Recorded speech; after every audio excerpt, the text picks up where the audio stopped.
ఒక చిన్న ఊరు. ఆ ఊరు పేరు బంగారుపేట. అక్కడ రాత్రి 10 తర్వాత బస్సులు రావు. కానీ ఒకరోజు రాత్రి ఓ పాత బస్సు బస్టాండ్లో ఆగుతుంది. బస్సులో డ్రైవర్ ఉన్నాడో లేదో కనిపించలేదు. అతని ముఖం పూర్తిగా చీకట్లో ఉంది. సులోచన అనే యువతి గర్భవతి. వాళ్ళ అమ్మ ఇంటికి వెళ్దామని బస్టాండ్కు వచ్చి ఏ బస్సు రాకుంటే ఆ బస్సు ఎక్కుతుంది. మొదటి 10 నిమిషాల ప్రయాణం సౌకర్యంగా ఉంటుంది.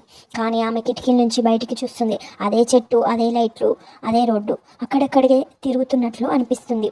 ఆమె గర్భంలో ఉన్న బిడ్డ తన్నడం మామూలుగా లేదు. ఆమె చేతికి లోపల నుంచి వేల స్పర్శ తలుగుతుంది. ఆమె ముందుకు వెళ్ళింది బస్సు ఆపదామని. కానీ డ్రైవర్ కుర్చీలో ఎవరో ఉన్నారు కానీ ముఖం లేదు.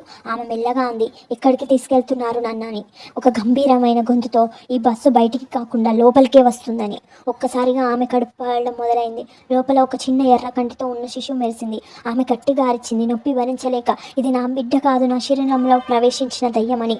రేపటి రోజు నుంచి బస్సు కనిపించలేదు, ఆమె కనిపించలేదు.